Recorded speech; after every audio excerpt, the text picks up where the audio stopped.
Hey, everyone, and welcome to another edition of the podcast dedicated to making you a faster cyclist, TrainerRoad's Ask a Cycling Coach podcast. I am TrainerRoad's head coach. You can just call me Chad. You can call me Coach Chad if you insist upon that, but don't dwell on formality. And quite honestly, I've never really been comfortable with the moniker. I'm joined by a couple of co-hosts today, first of which is the CEO with the big FTP and an even bigger heart, Nate Pearson. Welcome, Chad, Nate. I'm very reluctant to be on the podcast today. And this is I'm different. Just easing into this. This is very weird for me. I've been through this so many times. My FTP is not high. It's very, very small at the moment. And Chad, too, we should say Jonathan had a daughter today. I'm getting to that. Yeah. Oh. No, dude, let me host. I'm just going to lean back and let you do the smooth radio lines. Okay. This is going to be interesting, everyone. A little bit. Okay, also joining us, you want to hate her because she's faster than you, but you can't because she's just so darn likable. Squid Bikes, Ivy Audrain. Yeah. Welcome, Ivy. Hi, Chad. Thank you. I feel like I should clap. and Ivy, it's not a PB or an AVEC or anything like that. It's just Squid Bikes. Is that right? Yep, Squid Bikes. Okay, cool. Easy. Okay, so as Nate just mentioned, Jonathan and his wife just welcomed a new baby girl into the world literally today. So we're going to mix things up, and each of us is going to take turns hosting the podcast, for better or for worse. We'll see how it goes. Today I'm hosting, and as such, there are a couple rules, or I guess requirements, really. The first of which is that beer is mandatory. So if you guys need to run to the fridge, run to the store, I'll wait. I'm at a hotel, but they have a bar downstairs, so I could go get a beer. If you guys want to pause the live stuff. No. Okay. I thought about this, and I do have a race ride and a pretty hard workout to incorporate in it. So I'll allow it this time, but if I host again, you guys better come prepared. Chad, you'll just have 3. No, I'll just have 1, but I'll drink slowly. Okay. So second rule, as I just mentioned, is that we're going to talk about the tour. So typically we don't get to talk about pro level bike racing. This year, right now, tour is super relevant. In future editions, should I host again, it'll be whatever race is relevant at the moment. I won't beat you over the head with it, but it just so happens that there was a question that Jonathan plunked into last week's podcast that got rolled over to this week's podcast. It actually is that very question. And it reminded me, this is something I would like to do if I'm in charge, and I'm in charge today. Okay. But before we get to that, I got a couple of housekeeping items that Jonathan left on the docket here. First of which is a mention of the Cycling Science Explained podcast or YouTube's video series. So I know there's one on blood flow restriction training, and then more recently one on sprint intensity training. And I think there's another that's kind of hanging in limbo now that Jonathan's out for the near future, for the next few weeks. If, however, you haven't seen any of those, basically what they are is Jonathan chopped them up, reformed them, re-explains them, and basically my deep dives, simplifies them. I'm not entirely sure. I got to be honest, I haven't watched them, but I do know that they are condensed versions of what I already presented. Well, I mean, I feel like I've been through it. In any case, if you haven't checked them out, check them out. Secondly, congratulations to all the mountain bike national championship or champions. Specifically, a couple of friends of the podcast, first of which is Keegan Swenson. May have heard his name uttered here a couple of times. He is the new men's professional XC champ. Sweet. And also Richie Rude, also a friend of the podcast. He is the men's pro enduro champion. So good on you, fellas. Well done. It's so cool to have, like, we say people are fast and then they actually win stuff. They legit are fast. Yeah, they're very, very, very fast. National champ fast. And then also to any TrainerRoad subscribers, even podcast listeners who may have won a national title, special kudos to you. And then to everyone else, in the enduring words of Ricky Booby's white trash dad, if you ain't first, and I'm totally kidding, congratulations to everyone who had a day they can be proud of. Everyone else, there's always next year. Don't get discouraged. Don't quit. Persist, persist, persist. It'll happen. Okay, so we're gonna move on to our first question, unless you guys have anything to add before I jump in. Go for it, Chad. Okay. So first one is from Danilo. Hello to my favorite podcast hosts. Many other podcasts focus only on analyzing pro racing, and while I appreciate it, you stay so focused on training and making people faster, I am curious to know your, especially Coach Chad's, most important observations from Tour de France 2022. Is W. Viegas superhuman? Is Pogacar done with winning? Is the secret to a good race a course with less sprinting and more climbing? Many thanks to all of you. Okay, so I got lots of thoughts on this. You guys jump in. I don't know if that's great because I don't have the tour. Go for it, Chad. I thought it was going to be solo on this one, having Jonathan out for the next few weeks. First off, Danilo, great name. One of my favorite sprinters in the late 90s, early 2000s on, I think, Deutsche Telekom at the time was Danilo Hondo. So love the name. Secondly, you ask what's most important here, or how'd you phrase it? Most important observations. Thank you, Ivy. Cool. First, gone are the days of the truly dominant teams, and this is going to make things more interesting. Gone are the days of the truly dominant lead-out trains. I think gone are the days of stem staring and riding strictly to power. Gone are the super boring flat stages, and gone is coverage that only begins at, basically halfway into the race. On top of that, gone are the pure specialists, and these days you got to be good at a number of things if you're going to be a contender. Gone is the men's only version of the Tours de France. Now we have the Tour de France Femme. And apparently gone is any level of predictability, because from stage to stage, you just had no idea what was going to happen. And a large part of that was indeed the wout factor, which we'll get to in a second. But before we do, and having just been on the topic of top performing compatriots, got to talk about our American boys and girls, because true Tour standouts from the good old USA, Brandon McNulty basically slotted into Rafael Majka's shoes and just totally towed the line. Sepp Kuss stepped into Primoz Roglic's shoes, did the same. Nielsen Paulus, Matteo Jorgensen, and Quinn Simmons, those guys were front and center. I don't know how many stages. I mean, I'm just so proud. It almost chokes me up. And then with the Tour de France Femme, Kristen Faulkner and Veronica Ewers. And I know there are other American riders, and I absolutely want to acknowledge their accomplishment, their achievement. Just being there is something, but these two ladies stood out front and center, and they've had really good performances leading up to it, and I expected them to perform well in the Tour de France Femme, and sure enough, they delivered. Okay, so on to the question of, is Wout van Aert a superhuman? And clearly, and I think this is no longer up for debate, he is. And I think myself and pretty much any exercise physiologist or exercise scientist of any kind wants his lab data, because between his VO2 max, his peak power output, stroke volume, his efficiency for sure, his carbohydrate tolerance. I mean, there are some things going on in this kid that just don't happen in normal human beings. I mentioned in a podcast previously that his normalized power for the one day where he was in a breakaway, either way, it was a big day, even by his standards, his normalized power was 378 watts for 4.5 hours.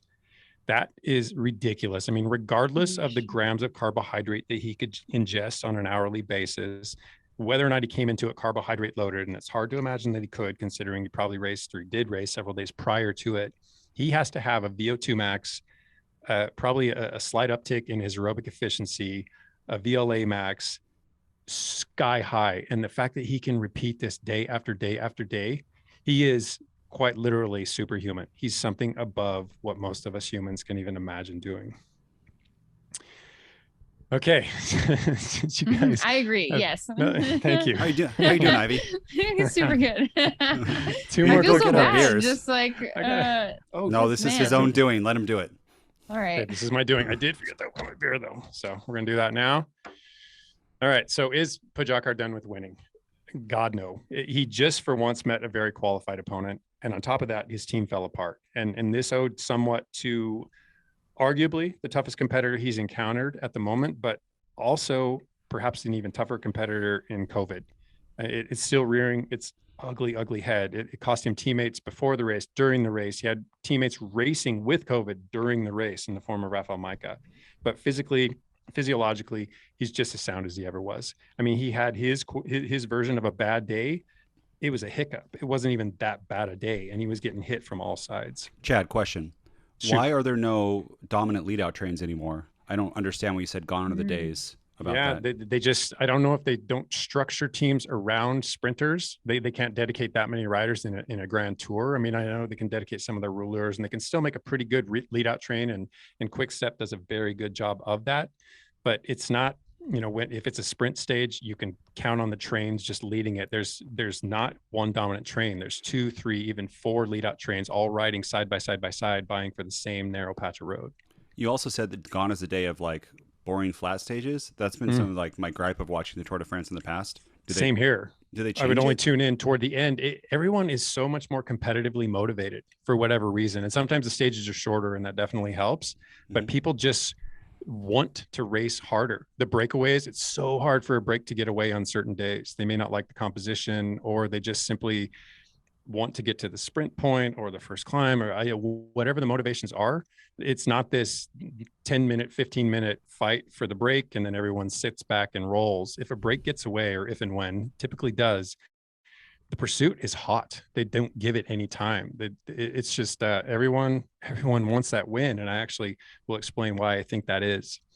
But just to close out with Tadej, psychologically, I think the fire's lit, and I wouldn't be at all surprised to see him bring home a world title. I think if anyone wants it real bad, it's either Wout, Van der Poel, Tadej. And of course, Pidcock always figures into that. And then finally, lucky for us all, Tadej has now been more formally indoctrinated into the world of racing more carefully in terms of tactics and strategy. He can't just go out there and boss it because he's the strongest rider. There are other riders, and people recognize him as being the strong rider that he is, so they're accommodating their strategies or forming them around that. And then finally, the last question was, is the secret to a good race course, or to a good race, a course with less sprinting and more climbing? And I think the secret is variety. It almost follows this CrossFit model where the pure specialists have less and less a foothold. They're almost less relevant athletes at this point, because we have shorter courses, cobbled courses, gravel courses. There are less mountaintop finishes. There are shorter time trials, or just less time trials overall. Faster, what used to be called transfer stages, but now they're just fast stages every day. And all of this gives rise to more opportunistic bike racing. And this is what I was alluding to, is that there's now something for everyone these days. You used to have to be a pure climber or a pure TT or a pure sprinter to win a stage. Maybe you'd get lucky in a break, but now it's like any rider can roll the dice with much greater chances of success. And we saw examples of that day to day in the Tour this year. So, Chad, why is Wout superhuman? What happened? Inexplicably, he just can do anything. He can sprint, he can climb. For a guy his size, he can climb. Not pure climber climb, but he can climb almost as well as those guys. And if you said, Wout, we want you to win a Tour, and Wout said, I want to win a Tour, he'd drop 5-6 kilos and he would climb with the pure climbers. He time trials well, he sprints well, he climbs adequately, even above adequately. He can just do anything. And that's not something that you can't manufacture that. If you think back to the days of this, like an 80s movie, Weird Science, where they built the perfect woman, try building the perfect bike racer and it would be Wout van Aert. Take it away, Chad. There's no Jonathan. Okay. I gotta keep talking. Okay, you're right. Need him to chime in, take me off there, bail me out here and there. Okay, so I think that covers all Danilo's questions. So let's move on to the next one. Elizabeth asks, I would like to know about the effects of caffeine on dehydration. I drink one cup of coffee in the morning, but I also drink about 16 ounces of water too. I try to drink more if I can, because sometimes I am so busy at work that I don't take enough time to drink. So I try to get in what I can before work starts. Because of the coffee and all the peeing that happens after, I wonder if I am just wasting all the water that I try to drink in the morning. Does the water I take in still do any good, even though it seems to be passing through so quickly? I guess I'm also wondering if I should double what I try to drink because of the coffee. That's just a lot of water. Drink double the coffee. Like, I think that's the answer. Well, this is good because you've always heard that like coffee dehydrates you. It doesn't work. I would be dead if that was the case. There are many days where I drink just coffee and for days on a row, which is bad. But Chad, how many cups do you think you drink a day? It's not as bad as you think. So before I had Adderall with ADHD, like 7 would be like kind of normal during the day. Like 7 K-cups, just go back to it. Boom, boom, boom, boom. Over and over and over again. And I drink maybe 2 ones at a time. What would you estimate that is in milligrams of caffeine? I don't know how strong. I will figure it out. Okay. You go ahead, Chad, and I'll tell you. Okay. So Elizabeth, what you're describing is diuresis, which is just increased or excessive production of urine. And I'm just going to cut to the chase and posit that you're very likely sufficiently hydrated, or you're simply outmatching your body's sodium content. Because while high doses of caffeine can have a diuretic effect, and typically when we talk about high doses, it's above 3 milligrams per kilogram of body weight. That's pretty much where it starts. Being habituated to just moderate intakes of caffeine makes it very unlikely that you'll substantially affect your hydration status. And I have a fair amount of science to back this up. Going back a couple decades, Ron Mon and Griffin, his colleague, first name I don't know, Griffin, reviewed papers all the way back from 1966 up through 2002, looking at caffeine's effects on fluid balance. And their objective was to provide advice when pursuing optimum hydration. And they noted that doses between 250 to 300 milligrams led to short-term stimulation of urine output in individuals deprived of caffeine for days or weeks. So not so in individuals who regularly consume coffee or tea. So basically standard servings appear to have no diuretic effect, assuming you're, again, caffeine habituated. So the simple conclusion here is there's no clear basis. I think that's safe to assume. No clear basis for avoiding caffeinated drinks in situations where fluid balance might be compromised in events and hot days and just physically taxing endeavors. This stuff everyone says about caffeine dehydrates you, it's only true if you never have caffeine or coffee. So if you consistently have coffee, it's just a bunch of, no, it's not true. Quite simply. And this is, so that's starting back in 2003. Let's skip forward about a decade and look at studies by Killer, studies by Hodgson. And both of these studies, I might add, were had Oscar Ukendrup as their corresponding author, and we refer to him quite a lot. He's a very trusted resource. In the Killer study, coffee consumed in moderation by caffeine habituated, and it's typically males, does not have a detrimental effect on fluid balance, but also actually contributes to daily fluid requirements. So it's actually hydrating, at least according to that study. And then the same year, Hodgson, exactly.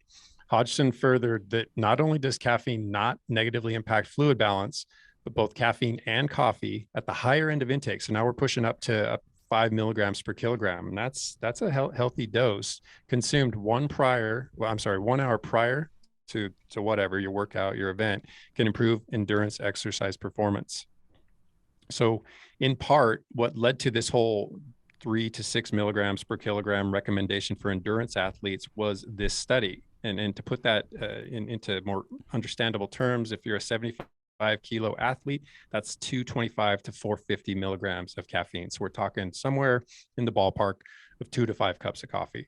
And of course, it's going to depend on how strongly you brew your coffee. But, if you're pretty typical, and what are the K-cups, Nate? So the K-cups are it depends on the roast. So one thing that people get confused on is dark roasts are actually less caffeinated than light roast. So if you really want rocket fuel, you go light roast. And then espresso has less caffeine than regular than like a drip coffee or like a pour over in general. If you're talking like you're doing your beans and you have your own coffee maker. I'm not sure if at other places where they do weird coffee. That is a misnomer that everyone's like, oh, I had an espresso, and that might be 50 milligrams, where a venti like blonde roast from Starbucks, I think, is 380 milligrams of caffeine, something like that. Whoa. So for me, it said between, the internet just said 80 to 150 milligrams per K-cup for a light roast. So a big range based on what it is, could be double. And I took in before maybe 700 to 1100 milligrams of caffeine a day, something like that. This is how TrainerRoad was built. You remember Chad in the days? Will you see me like in the days, just like coffee after coffee? Yeah, totally. I mean, I was doing the same thing. And then I started to recognize the impact that it had on my sleep, and kind of actually over time have cut way back. I assume you're still at that high dosage? Yeah. No, not anymore, because I have Adderall. So I was self-medicating with that. People with ADHD, they get a different dopamine response unless they have a stimulant. This is what my doctor told me. And then with Adderall is that stimulant, so I don't have the craving for caffeine. Or I would self-medicate is like, especially after lunch, I'd be tired. Unless I had more coffee, I didn't have the motivation to work. So I just keep doing that. But with the Adderall, I enjoy a cup. But that's it. And 2, everyone, K-cups suck ass. They're not good for the environment. And I feel bad that I did so many of them. I guess you can, We can get that word to go through there. It's the first time I've sworn on the podcast. Jonathan's not here. We can do it. Everyone, light it up. But pour overs. Pour overs are amazing. You get a kettle, and they're really cheap, a Chemex or a V60. And you just need a little scale, which is also cheap. It will change your world. It's 100% compostable. Yeah, and that's what I do. While you do it too, it's a ritual. It may take 4 minutes, but it is, my God, so much better and fun. Especially you Euros out there. Like you might not be used to having a pour over because they're not really very common in Europe, but they are amazing. Great. I wonder how many people think that associate caffeine and coffee with dehydration. I wonder how much of that has to do with drinking really hot coffee, like an hour before a workout when it's hot outside, and they experience symptoms of dehydration, and that's a good point. assume that it's maybe like a caffeine absorption thing, and in reality it's like your core temperature was really hot and then you went outside in a heat to do a workout. You got elevated more quickly, so therefore the RP went up and you feel really bad and you could be sweating more at the same time. I've also, Chad, you've seen me do this. I put iced coffee in my water bottle sometimes, especially at a race, like in between. It's a great caffeine kick, and I knew about these studies before that it is, as long as you have a lot of caffeine, it's not dehydrating, and it is performance improving too. And it's like that bitter taste. Like you do a bunch of like sweet stuff and you have a bottle that's kind of bitter with like a cold brew. It's a great flavor profile change. And then you have like your little pink lemonade flavored chews, and you get like a salt and like a bitter, just like a coffee's great with a baklava or something like that. Pro tip right there. But it's hard though. It can be hard on your stomach with acid. So make sure you're okay with that. Cool. Chad, it's you. Okay, just going to cover a couple more studies because each of them have their own little points that are a bit nuanced, but something that contributes to what we're explaining here. So another study, killer, you can drop, this time with Blannon. They looked at 50 male coffee drinkers, and these fellows were habituated to 3 to 6 cups of coffee per day.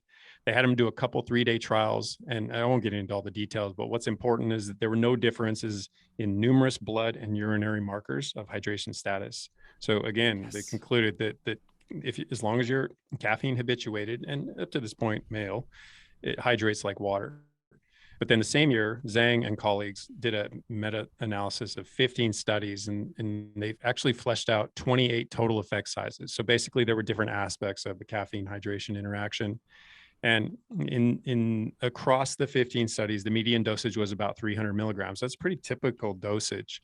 And they managed to link the effects of exercise to a negating effect of any minor diuresis that might occur as a result of caffeine dosages in this ballpark. So they too concluded that concerns over this unwanted fluid loss tied to caffeine are completely unwarranted, especially when consumed prior to exercise. So I think by now, everyone's starting to pick up what I'm laying down here. But in case you're not, I'm going to close with one last study.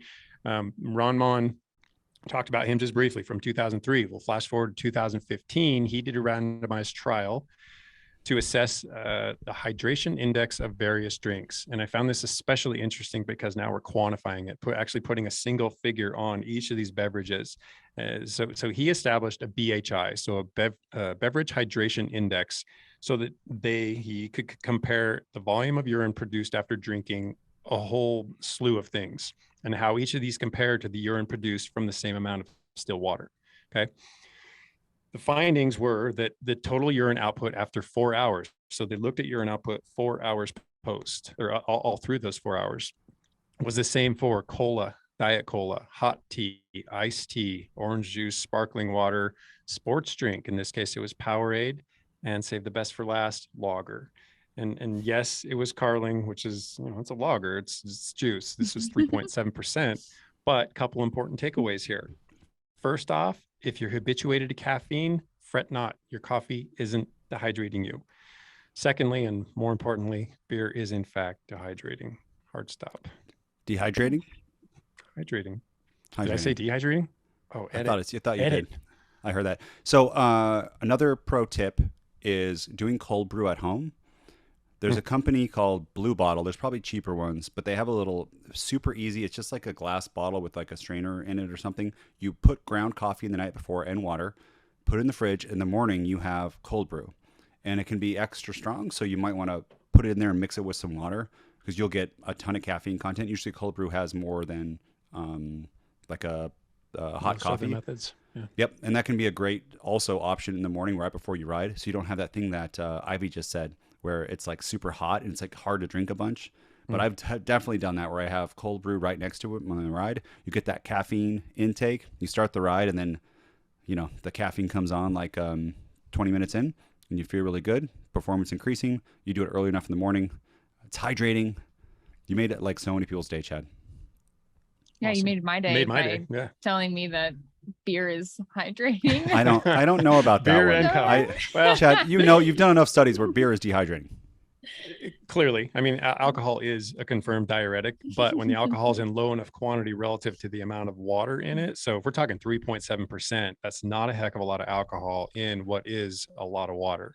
So in this case, in this study, it did stack up to still water in terms of this beverage hydration index. Is that Doubt when it all you're you want, man. It's a study. is that habituated alcoholics? Beer drinkers. Yeah. Yeah. I don't know, honestly. I don't know. Yeah.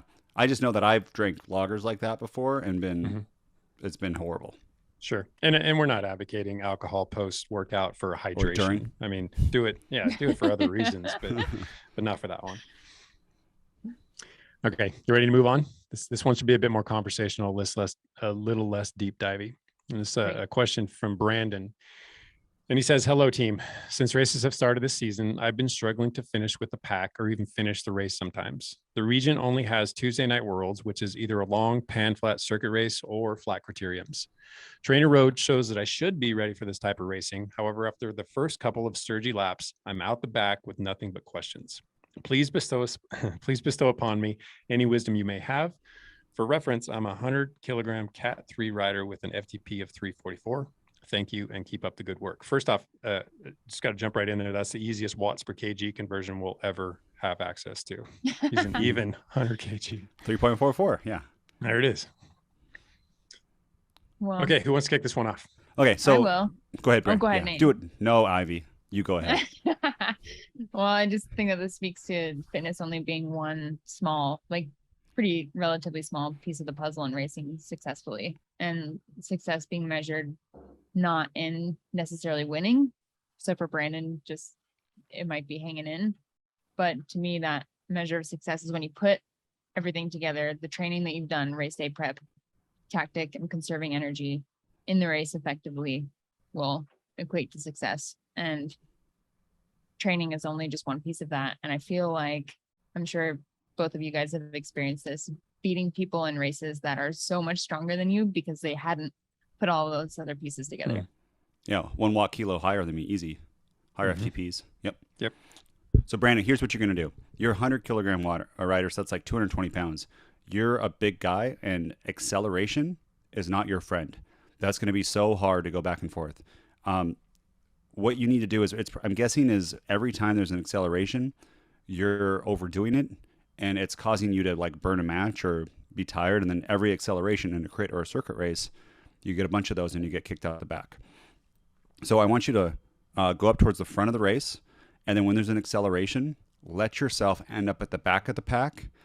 And then when it slows down, float back up to the front and keep doing that, because if it's going fast, there's no chance for another acceleration if you're at the back, but it will slow down. And when you do that, you're going to do extra pedal strokes to get up to the front. And you'll want to rest, because it's like, oh, this time is the time to rest. Everyone's slowing down. You're not going to do that. And if you sit in the wind for a little bit, for a couple seconds, it's going to be way less than like an 800 watt, 3, 4, or 5 second surge when it does accelerate again. Keep doing that. This is, watch our race analysis videos.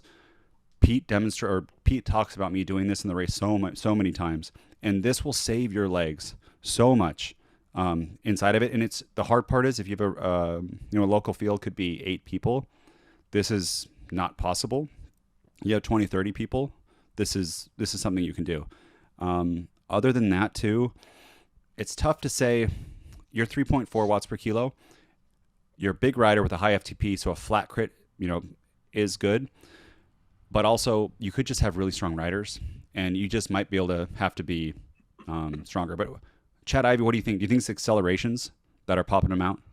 I think that's a big part of it, because he is a big rider. So he has a lot of mass that he has to bring up to to speed quickly. And if, Brandon, you're not training that specifically, that acceleration, that ability to recruit a lot of muscle to get you up to speed quickly, then even the smallest gap that develops in front of you becomes a bigger and bigger toll every time you have to repeat that latching back on.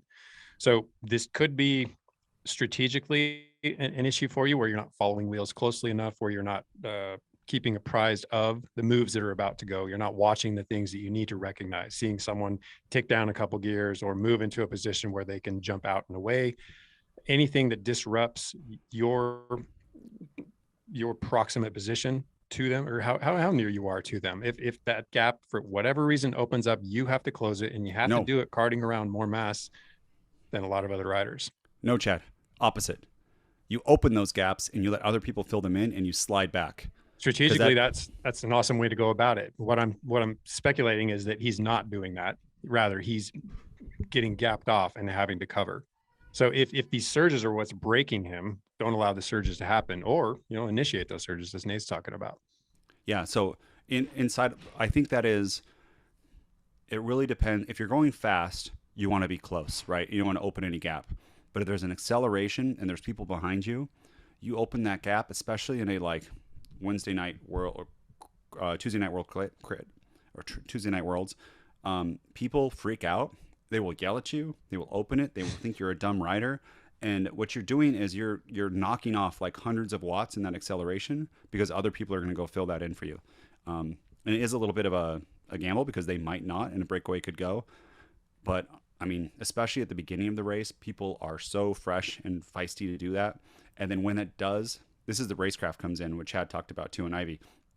If there is when it is that move that's going to happen later on in the race, well, you just saved yourself 5, 6, 7 huge accelerations. And that's the time where you don't let the gap go, and then somebody else can't do it. And then you're in the breakaway. And then, breakaway is probably not going to have huge accelerations. You can sit in 344. If you can draft, you got a good chance. Yeah. And on a flat course, a rider your size, you can ride more offensively too. I mean, if it's these getting tailed off and having to repeatedly catch back on that's killing you, then just be bold, get up to the front and drive the pace, or be up front and don't be afraid to take a couple turns in the wind, because that may serve you better. You've got a lot of power. You've got a lot of mass that's moving, and you can keep it moving. I would play those things to your benefit. Less accelerations in the front, right? If you're in the back, it's when they say the accordion thing, the further you are in the back, the harder you're going to have to accelerate when there is one. It's almost exponential. Yeah, third wheel is not like that. That's where, and then again, I'm going to beat this in.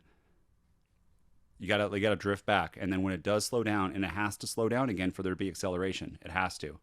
Get in the wind, take a few pedal strokes, and just get right next to somebody. It's slow. You're not going 30 miles per hour, so that's it's the energy you use will be much better spent there than acceleration at the back, and much less. Ivy, you had something to say. Yeah, I feel like I see riders who experience stuff like this race in the back a lot, because they're fearful and think that, if they associate being in the back with hiding. And in reality, they're putting themselves more in danger. And when those gaps are created, there aren't people around them that are willing to fill it in. People in the back are also hurting. And so, I do wonder if Brandon's the kind of rider that is staying near the back of the race because they anticipate getting dropped and they think that it's safer back there. And so I would challenge Brandon to start harder.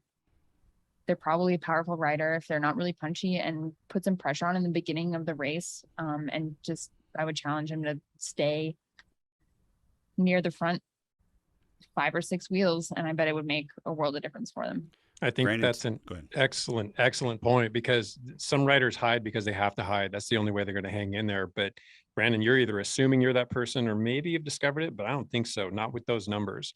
So I think you can be a little more bold and see if you actually need to hide, or if you can be someone up there who's dictating how the early race anyway pans out. I don't think it needs to dictate. Just be up there and hide, but hide at the front so you have less accelerations. And that's what I mean. Brandon, if you do my strategy that I'm describing, what's going to happen is after the race, someone's going to come up to you and go, Brandon, you don't know how to race. You're letting gaps open. Like, how dare you let gaps, Ivy, right? Like, I think this happens to young men, and women especially. Ivy, if you're in a race and that happened, there's always that guy who does that sort of stuff. You're saying yes? Have you experienced that? Yeah, I remember some of the bigger crits that I would do. The riders that would yell, I mean, like, just hold the wheel. What are you doing? Would get popped off like the next lap. So Right. yeah. Yeah. So just know that if someone's yelling at you to do that, it's because they don't want to accelerate themselves. And you're playing, it's game theory. It's either one covers and you both make it, or neither of you cover and you both get dropped. And they're usually not going to want to get dropped. So I don't know. You're going to get dropped the other way. So might as well let them cover every hole for you. Yeah. And then finally, Brandon, if you haven't done it already, you should address your pop, for lack of a more descriptive term. If you're not good at accelerating rapidly, work on that in training, or work on it in a race. I mean, you can be somebody who's just a little more proactive. You can initiate some attacks. I mean, get in front and just jump a couple of times. We're talking about being experimental, not about winning the race here. Talking about achieving some form of conditioning or some stimulus while on the race course. You can get it. You can get it wherever, but if you don't have it, you got to develop it. It's not just going to magically appear. I don't think you even need it, but I mean, it's nice to have it. It would be amazing if you did. But in when there's those accelerations in those videos that you can see me racing, I specifically think, how can I smooth this out? I think, how do I not pop? Because if you think I got to pop in order not to drop this wheel, those are so like tiring. And then every time that you do that smooth one once, 2, 3, 4, the pops get less in the group, but your smooth also gets less. So, the first one you might have peaked at 500 watts, but then you're sticking at 400. Then you start doing 350. But other people are still popping at like 600 because they want to keep that wheel. And you have so much more energy for that huge attack at the end, or sprint or something else, or a breakaway, or when there is that one pop that, like Chad said, I wish I had a big pop, and that would be amazing if there is the move. Then you can pop and make that separation. So, and that's what I'm driving at. Yeah, that's what I'm driving at. Your point's solid.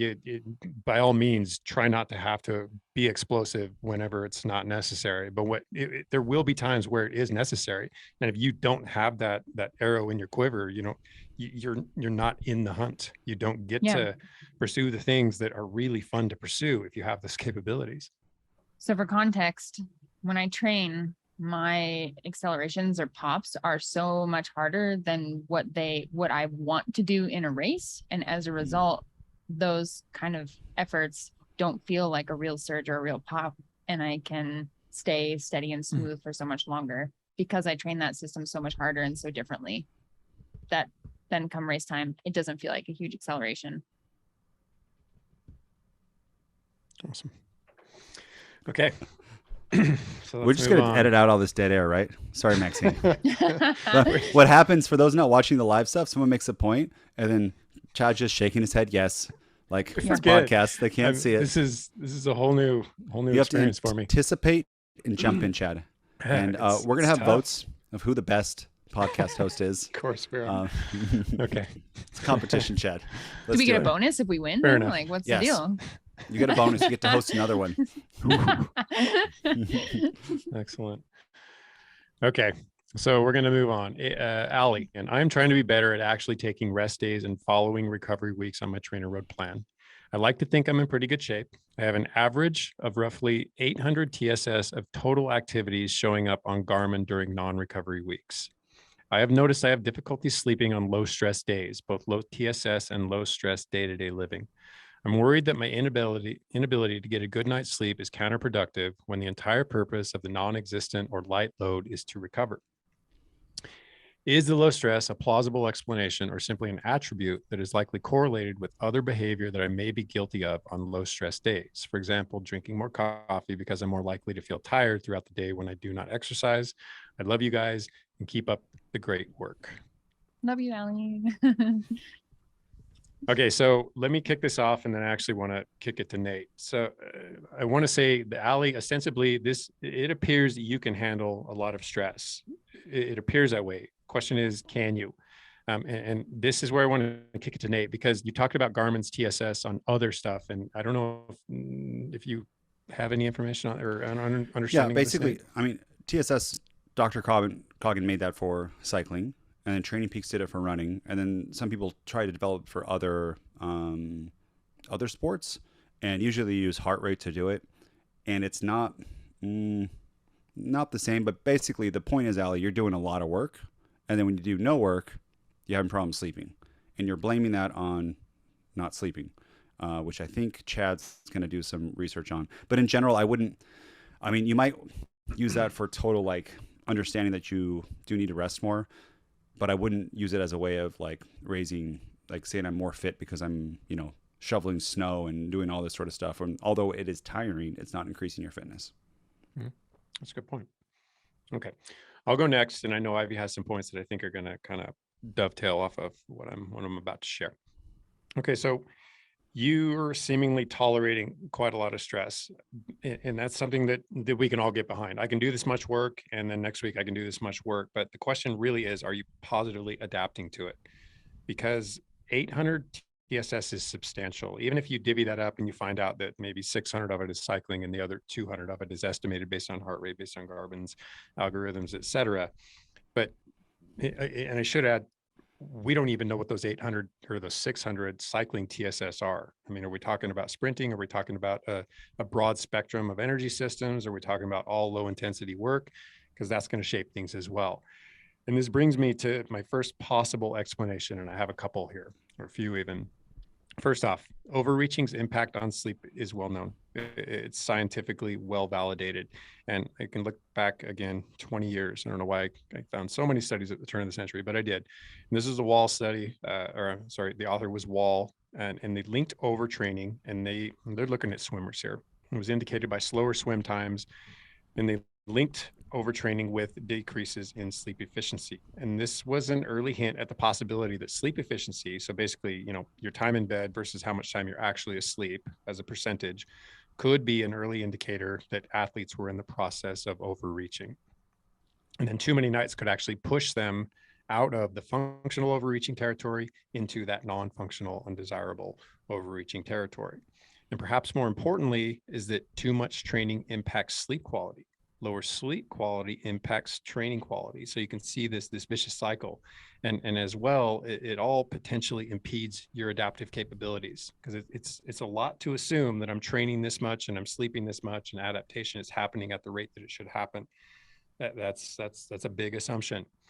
So the takeaway here is that restless sleep could well be an indication that you're veering into less and less productive training, reduced levels of adaptation, Allie. And quite possibly that one rough night's sleep is what's necessary to right the ship. Maybe you're catching it just in time. Just at least consider that possibility. And then come forward another 10 years in a study by Houseworth where they did a week of moderate training and they followed it by 3 weeks of either overload training or normal training. And then they did a 2-week taper and they monitored sleep every night of this 6 weeks. So based on the declines in performance and VO2 max and the increases in the perception of fatigue, half of the overload group was actually diagnosed as functionally overreached. They had lower sleep durations, they had lower sleep efficiency, and they had less immobile time. So they're pretty tossy-turny relatively. The silver lining, though, is that all of this was reversed in the taper phase. So these researchers concluded that sleep disturbances are part and parcel with overreaching, whether it's functional or otherwise. So the point again is that the fact that you're having trouble sleeping could be underlining your need for recovery days, rough sleep or not. So my suggestion is don't go skipping them for the sake of this shaky reason. This might not be what's going on here. It's like I'm not exhausted enough to like fall asleep. It sounds like that she's almost, Allie, maybe addicted to exercise, where if I don't like just drain the body or, just be totally dead, then I can't fall asleep. And the ability to recover is gone. I think 800 too, way. Pete and I used to say, 800 is a lot. So I'm just saying if you are doing 800, I think I've done that maybe 2 weeks in a row. That's the most I've ever done with regular life and stuff. Ivy, how much TSS do you do like per week on average? I don't know. I can look. Not sure. Doesn't matter. Look it up. It doesn't matter. I think that tells you something too that she doesn't know, because it's not really as important. I mean, that's not important to me. I do the work that is assigned, and even within my ride structure, like the stuff outside of the important work assigned, I don't follow like super closely, especially when other stuff takes precedent, like work and rest and eating, like feeding myself. So I don't look very closely at TSS. So Allie, what do you think's going on here? Or sorry, Ivy, what do you think's going on here? Oh, well, Allie's not alone. Like this is normal. Well, I experience it too, to have a harder time falling asleep on rest days. And I do find that sometimes stressing about not sleeping makes it even worse. Like, does this ever happen to you guys before race day and you like need to go to sleep, but you can't? And so like the stress of how little sleep you're gonna get makes it harder to go to sleep. And just like cortisol is just like rushing through your veins. You can't go to sleep. So I used to suffer from that a lot and really stress myself out, and thinking that I would need to find other ways to like drain the battery during the day and fill these rest days with things that would make me in some way tired and ready for bed. And as a result, I was destroying my rest day. And it didn't need to mean rest day doesn't necessarily need to mean just being totally chill and complacent. There can be a bunch of productive ways to spend a rest day that don't involve physically, emotionally, otherwise draining a battery so that you're prepared for sleep. Because that rest day for me isn't just about getting a big sleep. It's about mentally taking a break from training, catching up on nutrition, doing the core and stretching that I put off for the last 4 days, catching up on life stuff that can be so much more valuable than an extra hour of sleep that I stress out about. And to expect your body to wind down from being in a particular, I mean, we don't have to always bring it back to sympathetic, parasympathetic, but being in that sympathetic state and then just boom, I want you to switch to parasympathetic immediately is an unrealistic or unreasonable ask. You can't just go from stressing your system, stressing your body, stressing your brain, stressing your muscles, stressing all of the systems continuously, repeatedly, consistently, and then just shut it off and expect your body to revert to rest and digest. It's not going to be that tidy. And if you're carrying too much stress into it, it's going to be even less tidy. And I actually want to expand on that, but I do want to cover one more study very briefly that drives home a very important point. And this was a very recent study by Campbell that used adolescent sprinters to demonstrate how both sleep efficiency and sleep quality were greater in athletes who were adapting to the training load. So right there, this could be an indication that you're overdoing it and you're not adapting effectively. Your body it doesn't have the resources to get where it needs to be based on the time you're allotting.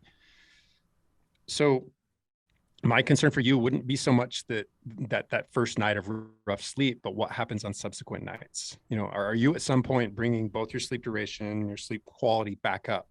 If so, don't worry about that first night. That's just your body readjusting and all's right in the world. If not, though, it might be time to reassess all the pulls on your personal resources just across the board, all the things that are draining you.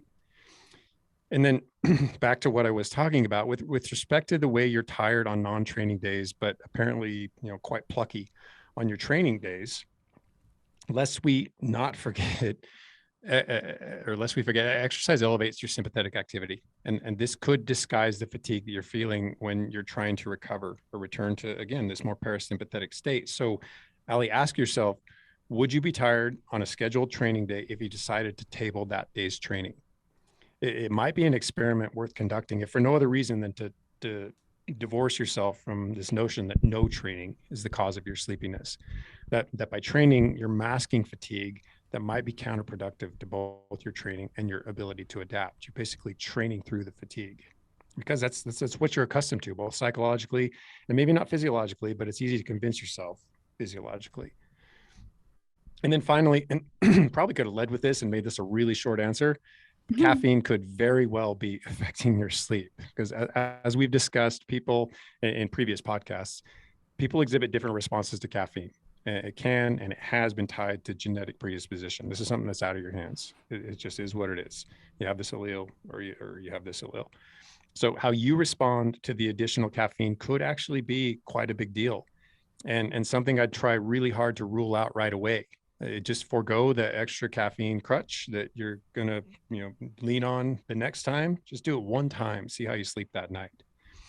And then to kind of further this point, it's really easy to overlook the obvious nature of, you could double your caffeine intake. And if you do it early in the day, you think all is forgiven. I cut off caffeine at 10 a.m., but I normally have 300 milligrams. And today I had 600, 700, 800 milligrams. And you expect sleep to come at this on the same timetable that it usually would when your body's still madly trying to dispense with that excess of caffeine. I mean, it has a particular half-life. Regardless of how you deal with caffeine, it takes a certain amount of time. If you double the dosage, it's going to take twice the amount of time to clear your system.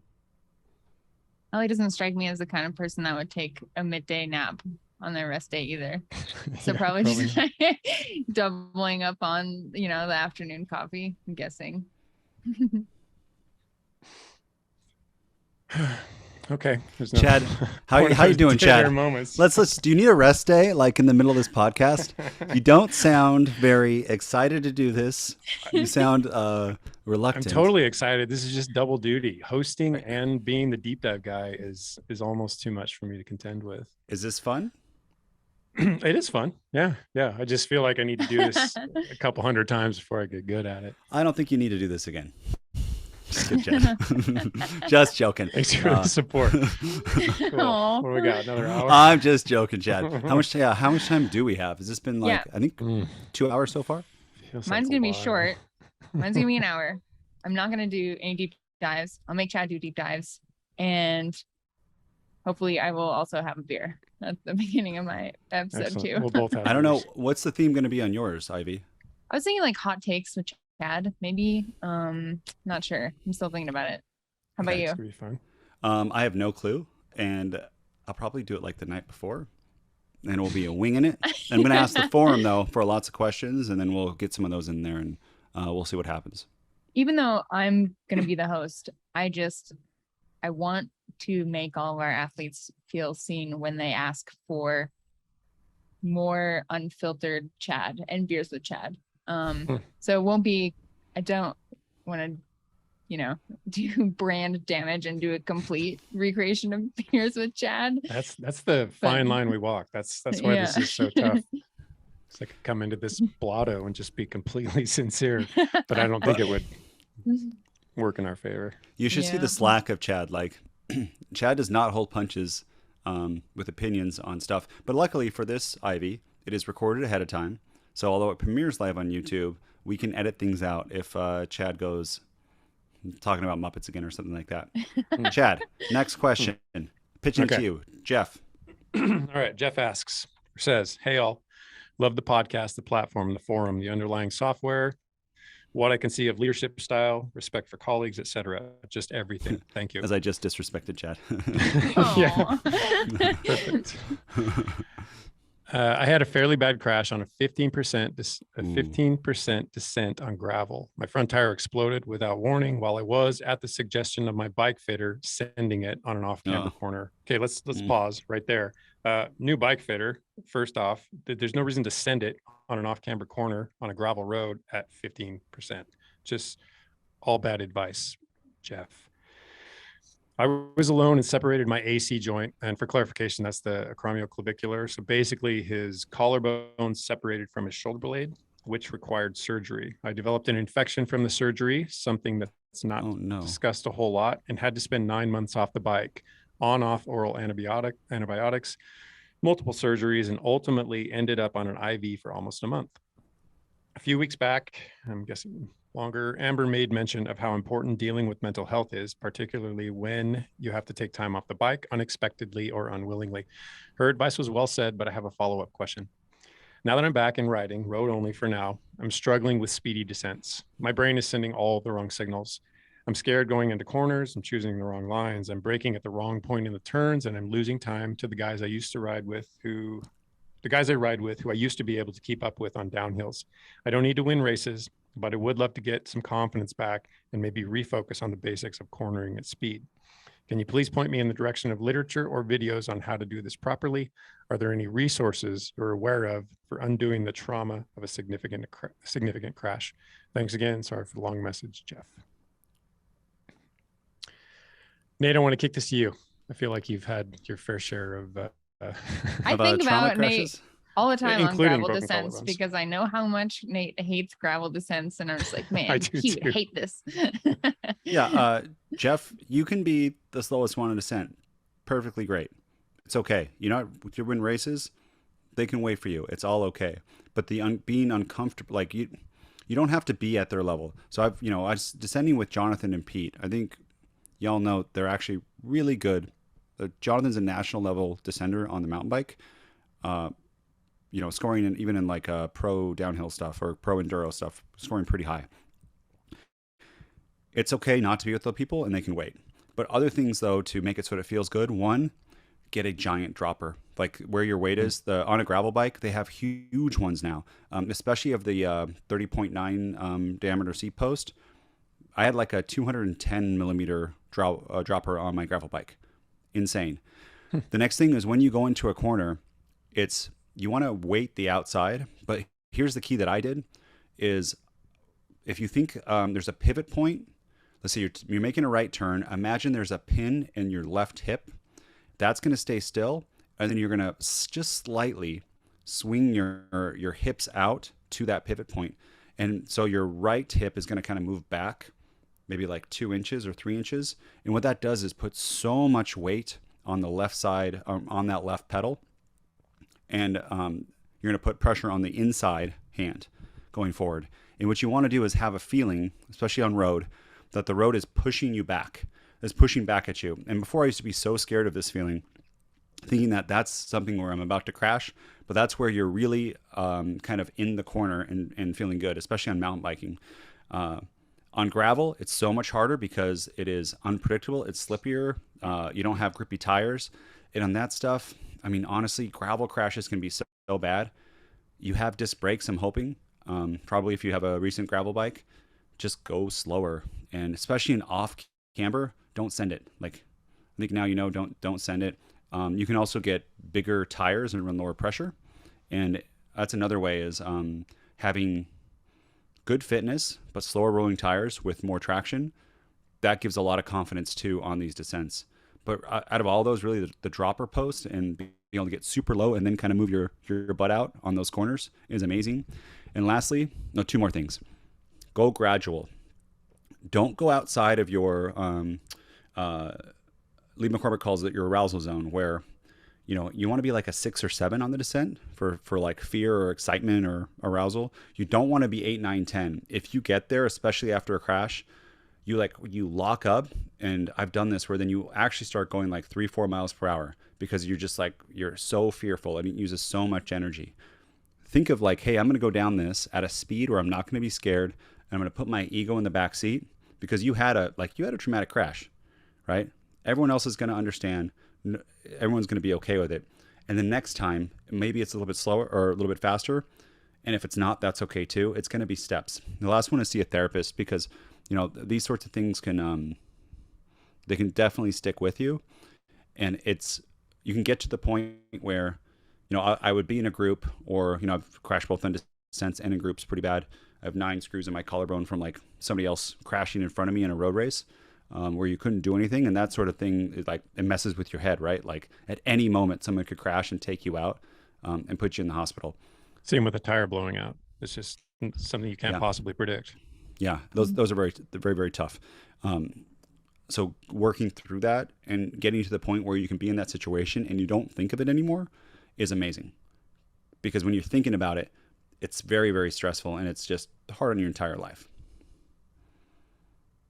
Ivy, you've undoubtedly had some crashes. I don't know if you've ever broken a collarbone, but how bad has it been for you, and how long or arduous has the road back been?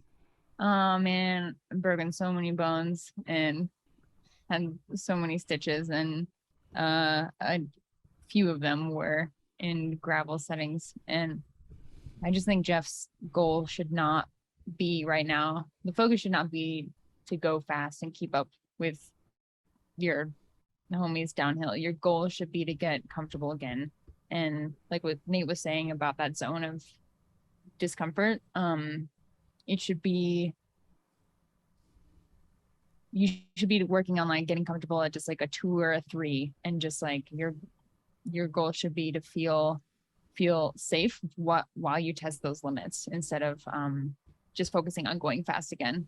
And especially in gravel, like you guys know, all gravel is not, you can't approach every gravel turn or surface the same. There's all different kinds of like packed stuff with big chunks, or packed stuff with little pea gravel, or like all of it's loose, and everything takes a different approach. And when you're able to let yourself just be slow in order to learn those limits of your equipment and how you can do on those different surfaces, that's where you get confidence. And then that's when you can start slowly working up and building up more speed. But you have to get fundamentals in all the different areas at slow speed before you go fast.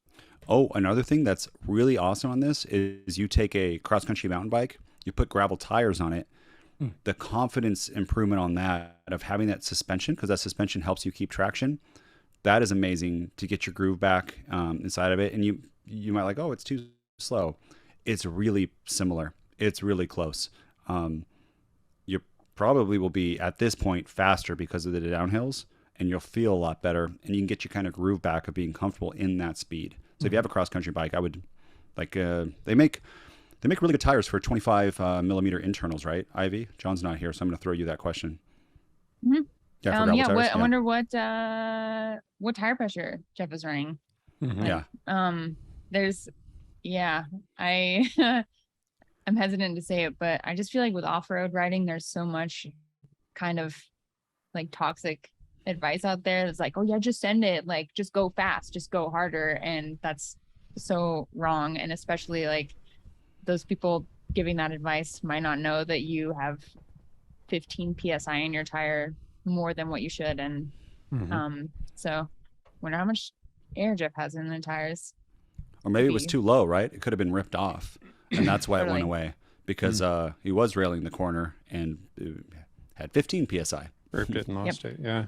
Yep. Yeah. Well, yeah. In Jonathan's absence, I'm not going to try to pretend that I have a grasp on all of the technical aspects of this, but I do know that I used to. I moved to Washington, started riding the gravel roads on a cross bike with, I think, 32s and reasonably high pressure. And it's tricky. I mean, it's a little better than road tires. You have a bit more traction, a bit more volume, and you can get away with a little bit more, but it's not anything akin to a mountain bike. And I've recently upgraded to a bike that has a kind of a suspension stem in it, 45 millimeter tires, tire inserts, lower pressure, and it is night and day different. It's so fun. And I can do more things, but it's still gravel. It's still highly unpredictable. And you watch the best gravel riders in the world, and you'll see that leg come unclipped and then dangle because they're not sure when it's going to give, if it's going to give. You just don't know. So there's a huge component of trust, and there's a huge component of just working your way back up to taking those chances. But you are taking chances. So I mean, whether or not you return to that, Jeff, and you decide that I'm going to take these risks again, or they're simply not worth it, either way, everyone's going to understand, especially considering what you've been through. I see all this as kind of a relearning process, and it's something that's really similar to the initial learning process, right? And for me, it really comes down to three simple things. And it's experience, which you could just call practice, because it's repetition. You just do it, you do it, you do it, you do it again.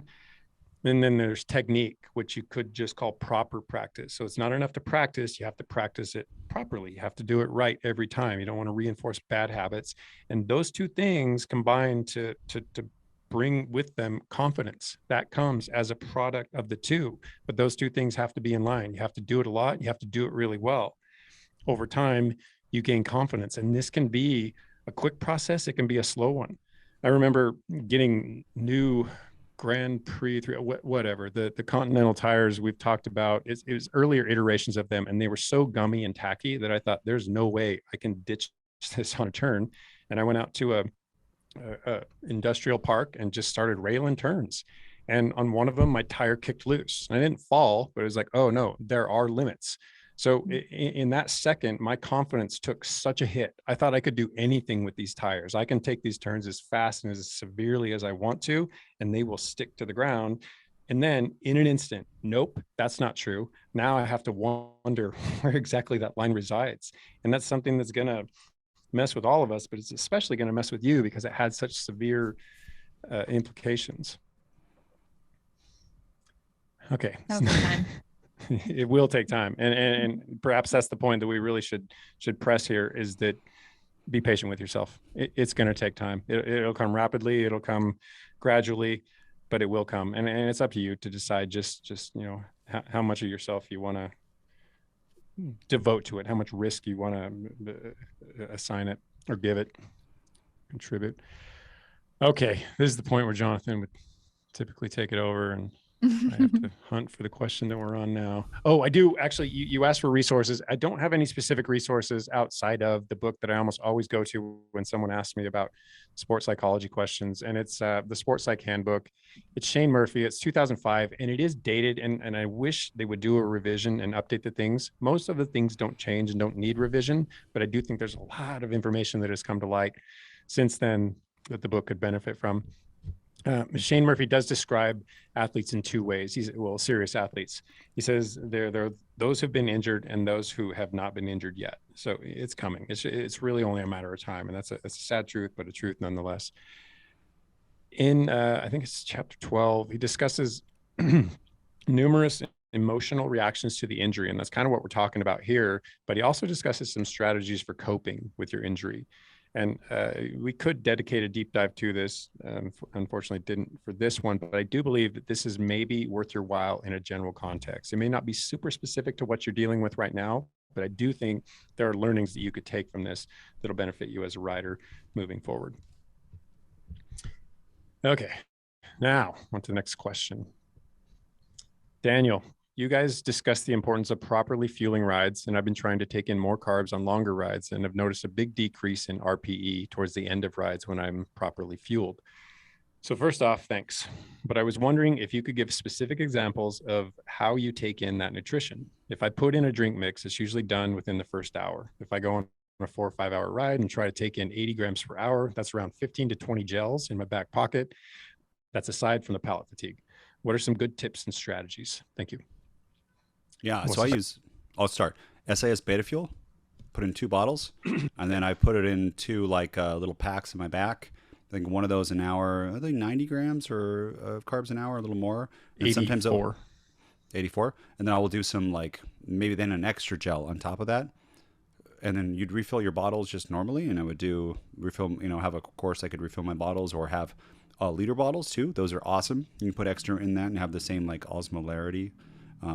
Just so it doesn't get too thick. And yeah, that's about it. Because I agree, 20 gels in your pocket. Oh my God, that sounds like you're gonna have really sticky hands and really sticky pot, oh like gosh. a And they're garbage just, pocket. hot, and they're expensive and warm. Oh no. And it sounds horrible. Fatigue is real. Yeah, it sounds horrible. Yeah. Ivy, what do you do on the longer rides? Well, to address that palate fatigue, I try to have a lot of diversity in all my nutrition sources, and I try to stage it, I guess, so that I'm not just drinking all of my electrolytes and then planning to fill up and then switching to food, or doing bars first and switching to candy later.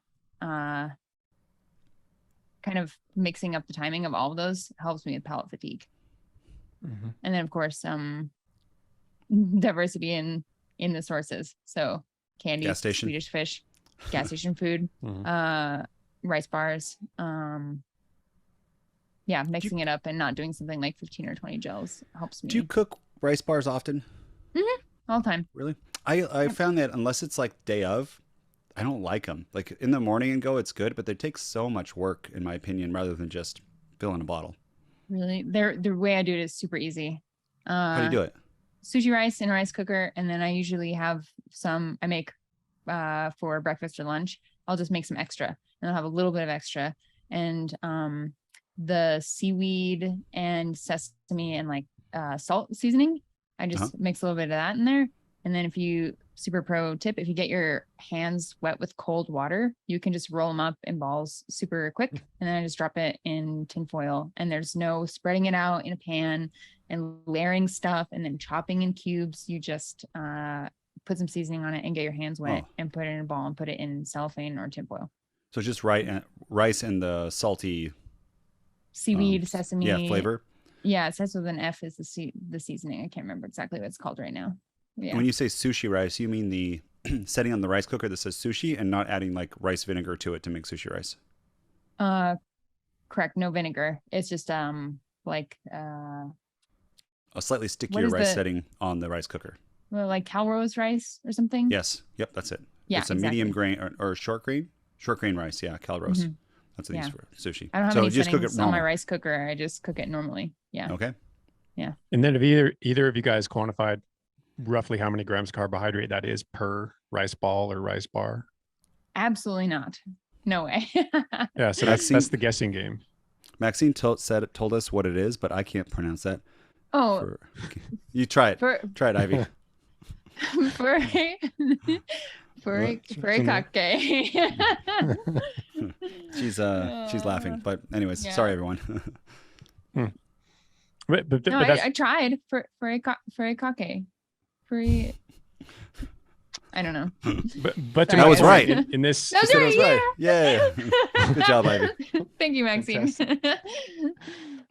But then, aren't you kind of guessing at how many carbohydrate grams you're taking in per hour? I mean, you are, and that's fine because you're less analytical and you still make it work. But for the people who want to quantify that, do we have a rough ballpark on what a rice ball may yield? I will figure it out. So you guys continue, and I'll let you know. Okay. Do you think that's bad, Chad? I feel like I guess it, but my approach is, if anything, I'm over fueling, and that is not by much. But the idea is like I never get hungry, and I just try to stay on top of nutrition before I get hungry, before I get thirsty, and then when I end a ride, I never have a sensation of like, whoa, I'm really hungry, or I'm really empty, or I messed that up. Yeah, for whatever reason, it sounds to me like you're getting it right, because if your body composition isn't changing, you're not putting on weight as you move through your training program, but you're sufficiently fueling the rides and able to complete them, and you don't finish ravenously hungry, you just can't be that far off. Well, so I think reading this that rice maybe is good for changing palate fatigue, but not so good for actually getting carbs in. And that's my concern. 1 cup of short grain cooked rice. Guess how many carbs that is? Like a cup, that's a lot to eat on the bike. What do we guess? Probably like that's so much. 30. It's a lot of rice, though, right, Ivy? That's so much rice. I don't eat a whole cup of rice when I do that. I'm gonna say 25. It's 53 grams for a whole cup. Oh, 53. Yeah. Oh, well, the way you said it, I thought it was gonna be really bad, like really poor. But we're talking a cup of dried rice. No, this is cooked rice. Oh, okay. Cup of cooked, but still, if you're going to get 100 grams an hour, Ivy's not going to eat 2 cups of rice per hour. Then on 8 cups of rice, like eating that, it's you want to talk on a ride pockets. for 4 rice. That'd be tough. But I do like the idea though of if you have a little bit of a rice ball, Ivy, that's salty, that like salt and sweet. It's the combination of the flavors that alleviate palate fatigue. Let's just like having cold brew and then something else inside of it for a ride. Mm-hmm.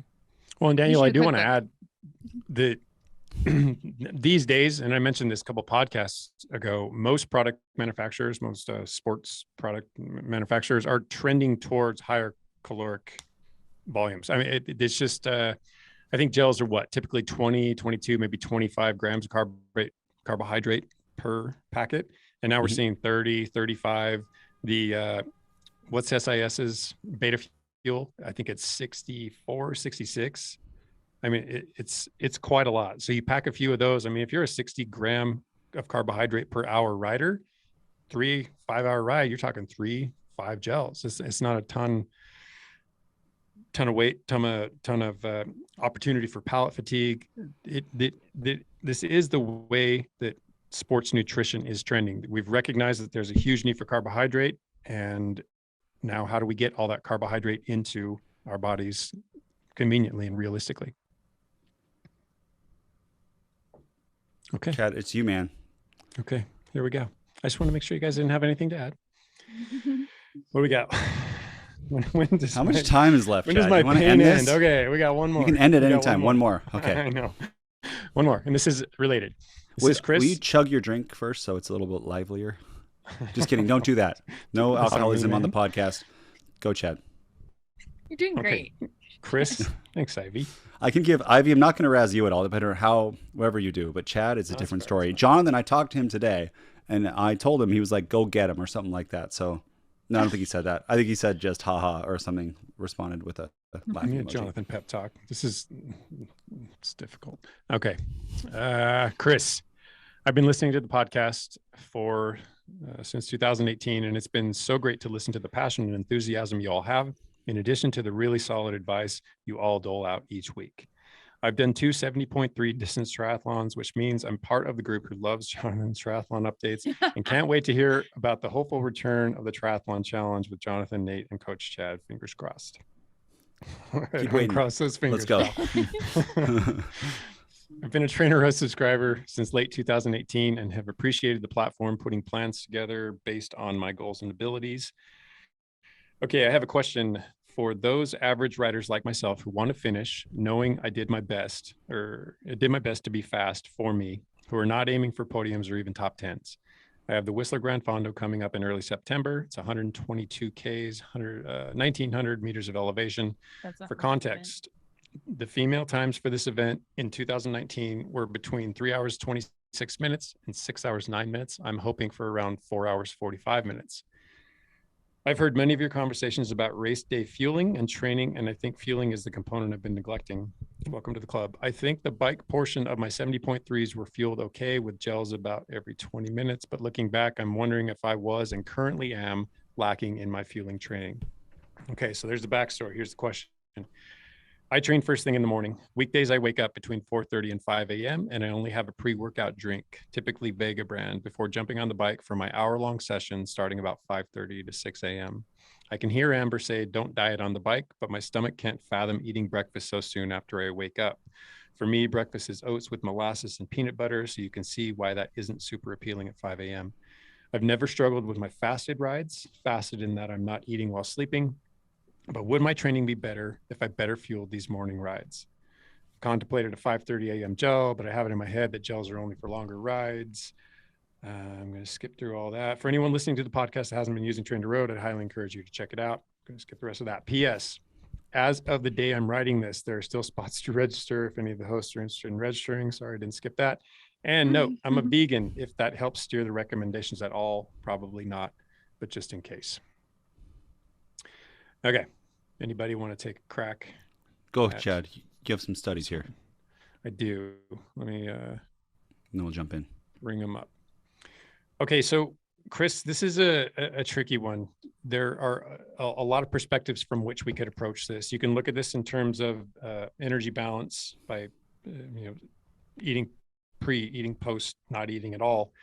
Body composition changes, relations to metabolic disorders. There are a lot of favorable outcomes if you postpone your meal till after for pre-diabetic, diabetic, et cetera, and general health outcomes. But we're going to look at this from a performance perspective because that's what we're about. I will, however, never trade performance for sacrifices in general health outcomes. So please understand that everything is, if it's in line with performance benefit, there's also an assumption that it's also in line with good health. But the question I would pose to you is how long, and at least as importantly, how intense are your workouts?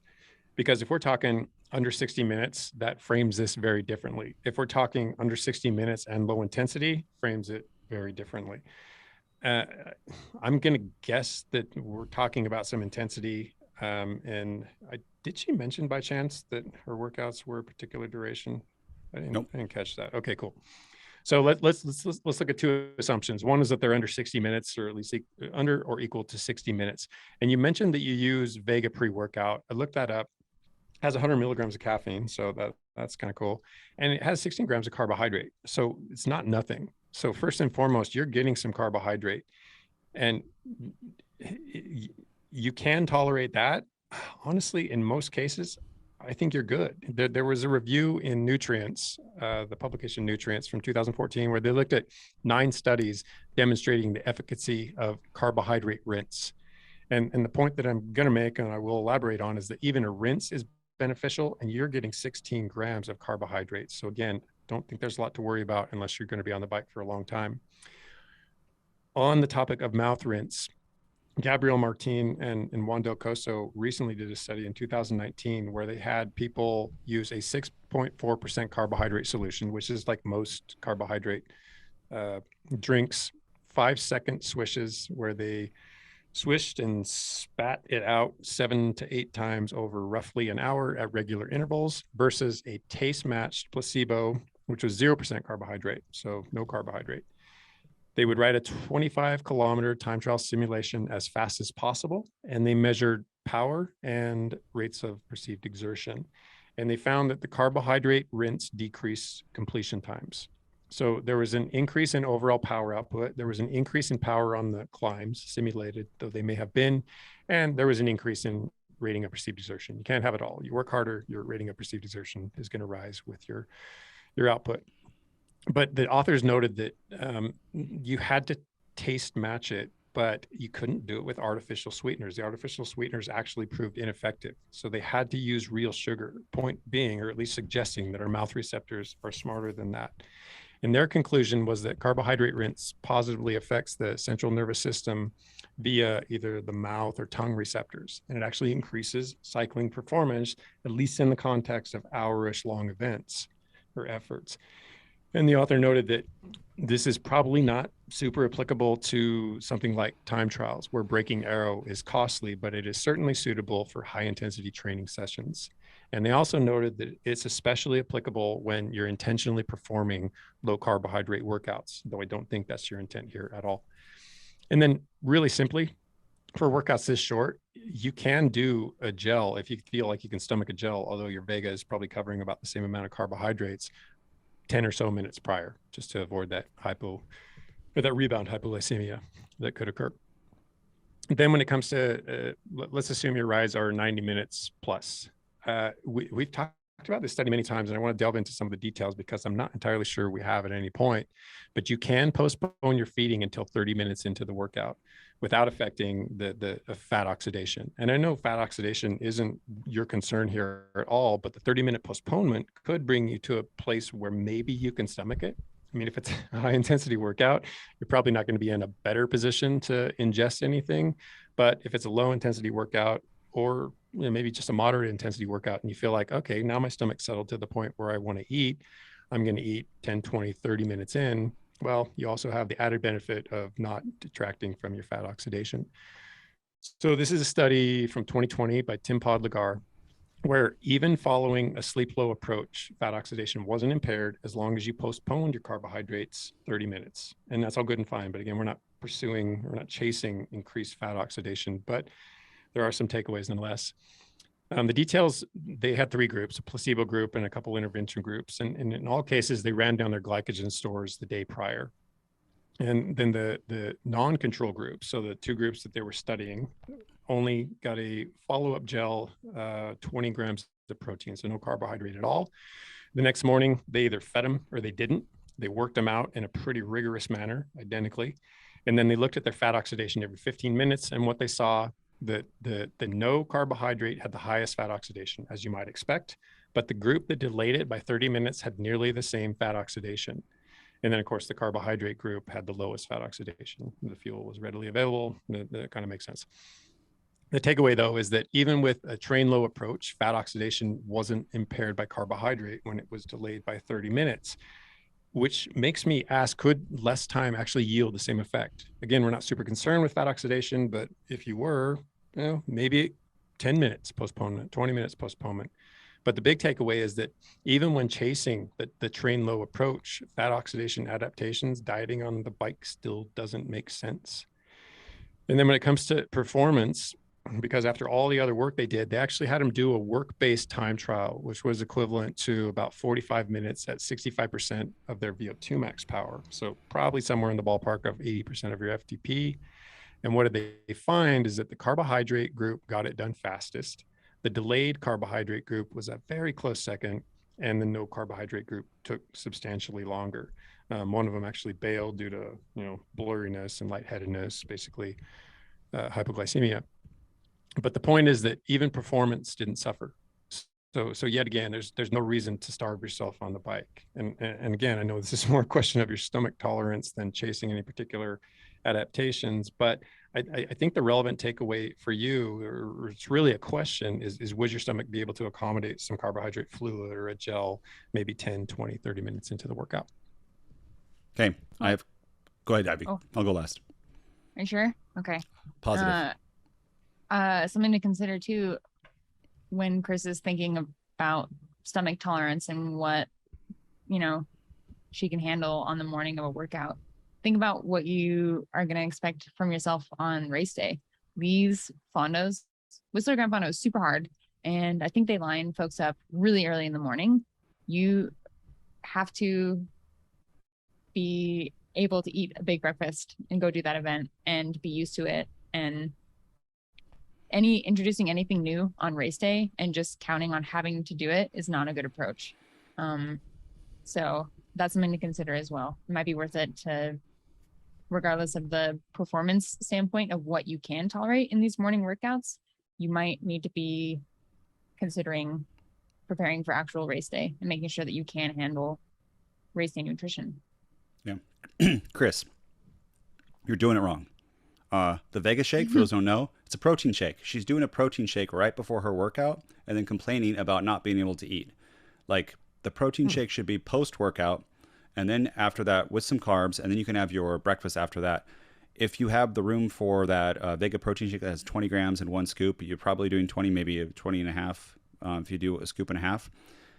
Few options for you. I understand, yes, like gels get expensive. All that stuff gets expensive. I would try a slice of white bread toast, which is probably the only time you're going to eat it because it's right before a workout, with some, you can't do honey if you're vegan, but like agave syrup or something sweet. And actually do raisin toast. Raisins have a lot of sugar in it, and it's a great way to have a little more flavor in it and get more carbs for that. Try one piece of toast. I bet you can do it. And then during your ride, don't do a gel, but try to do a sports drink. And if you you can do, there's cheaper ones with powders, but the higher caloric ones, you could make it yourself with just, you buy some bulk maltodextrin and mix it up with some fructose in a 2-to-1 ratio. It is take a lot of shaking to do it. It tastes neutral, but it's good to train your stomach, because you said if you've been under fueling and you're doing a 3 to 4 or 3.5 to 6 hours, and it sounds like you're going to be more in the 4, 5, 6 range rather than the 3-hour range of like winning the race or winning the fondo, oxymoron. It's important to be able to understand, as Ivy said, to take these carbs in early in the morning and not think like, I'm going to skip breakfast, I'm going to get 2 hours into this Grand Fondo, and then I'm going to start eating because that's when I can take it. Think of this as part of your training in order to take carbs, because 2 hours of riding without it, although fat oxidation might be the same after 90 minutes, you still have like one dose of carbs like for an hour or an hour and a half that you did not get before, plus that pre-meal. And if you can, on the race morning, 3 hours before, have your oatmeal. I know it's a big morning, like to wake up super early, especially for these ones, but a lot of people do it if you really need those, if you want to do those carbs. Other ones, gels are not only needed for long rides. I know that you don't have to have them, and you could do that ride without it, but because you're training for a longer ride, I really like the idea of taking in more carbohydrate. Chad, you used to always be low and then have problems eating high carbs. How did you get from low to high? Yeah, that's an interesting trajectory too, because on the one hand, it's kind of complimentary. And I think, I was maybe the next world champion in the making, because I had to have such an exceptionally high VO2 max, considering how fast I raced on how little nutrients I actually gave my body, especially carbohydrate. I was in that set of riders who, I've got to be as light as possible. Any additional food is superfluous. I need just enough to be able to do the work that I'm doing. Good health be damned. And that's kind of how I operated. And like on the one hand, great, I must have had a really good VO2 max. On the other hand, it's been a lot of undoing, trying to figure out how to work my way back from a system that does not accommodate carbohydrate very well. I mean, it does when it's meal carbohydrate, but when it's just overt sugar on the bike, I spent most races in a hampered state because I simply couldn't eat that much. So it's been a really gradual path back, and it started with first quantifying what I actually could accommodate, and it was surprisingly low. It was like 30, 40 grams. Anything more than that per hour, and I just felt nauseous the entire ride. So starting there, having my benchmark essentially, and then gradually upping it over time, and it hasn't been this lockstep perfect. Every week I go up 10 grams. Rather, it's been, I try to go up this much. Ooh, that's too much. I'm nauseous the whole time. Ooh, that's too much. I can't digest it, and I'm actually puking up undigested gel. To that wasn't enough, and I'm falling apart at the end of the ride, and my recovery is hampered for the next couple of days. So it wasn't a tidy process. It's a long trial and error scenario where you just kind of have to figure out where you're starting, figure out where you think you need to be, and then work toward it and just see how it goes. Yeah. And Chris, another tip is you're going to be losing that the caffeine in that Vega drink. So like as you're kind of prepping stuff for your bike, doing one of those gum caffeine things where you like it's the gum caffeine. Yeah, there's a whole bunch of versions of that. Those work really well, and they don't fill your stomach up like coffee or something. And I think a pill like a no dose, those are strong. Like those are race day only, and it's no good. Or like a really big testing out. Yeah, I probably don't recommend those for anyone. It's better in other ways, but the gum is pretty good, and you could do that early in the morning. It's not going to upset stuff probably, and go through it. But definitely, I'm guessing too, Chad, that she's going to be doing longer rides if she's going to have a 5-hour time. There's probably going to be some 90s and 2 hours in there to be able to fuel. And every 20 minutes for fueling, if you're doing water, she might be getting 60 grams an hour in a race. I would try that in the morning at first. See, can you handle in 1 hour ride 60 grams? And then do your protein shake afterwards, and then wait a little bit when you feel hungry, do your breakfast. And then see if you can do a little bit more through some of these other ways, or add that toast with cinnamon, or that toast with stuff before. That's an jelly or something. An interesting approach, and something I hadn't considered is that I could have tried to figure out, can I accommodate 60 grams per hour for a single hour ride? Because I jumped directly into 2 and 3 hour rides trying to do 40, 60, 80, whatever it was, hour after hour after hour. And at some point it effectively backed up, and I just couldn't clear it anymore. So there probably is something to easing into it with shorter rides with whatever grams per hour you're targeting. It gives you more opportunity to, while you're doing a hard ride, to ingest calories. And I actually like it on a really intense ride, because a lot of people go, it's so hard to eat on intense rides, but I think it's such an advantage to be able to eat on an intense ride inside of it. Before Cape Epic, I was doing like 150 grams an hour in drinks. And I mean, I definitely worked myself up to that. And I think there's a study coming out where what I'm saying is not BS. It's like possible that this is what people can do, and they can take in way more than what we thought we could before. I think that study's actually going to be on our podcast, which will be amazing. But in generally, I think you can get in people's heads that gel's only for long rides, right? It's only 60-minute. But then you show up on race day, and there's a whole, especially in triathlon, nutrition, fueling is the fourth discipline. You haven't trained that, and you expect, we talked about with Chad, to be able to eat 90 per hour for 6 hours or 5 hours and a half, 7 hours and a half. It was really, really hard. Really hard. Indeed. It's been a difficult learning process, I got to say. And honestly, I don't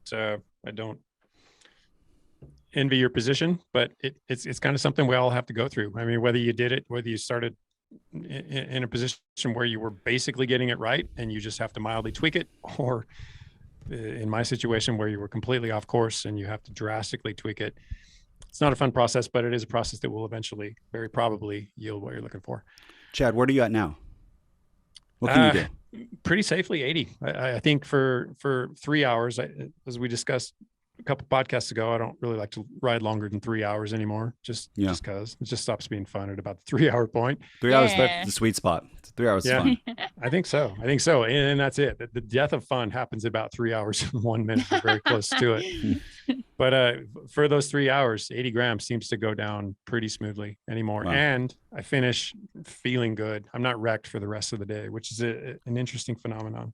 That's a key point, right? Is that you're not, even though you could have finished the ride, you feel better the rest of the day. And even if you could replenish your carb scores and you probably will, just as well for that next ride.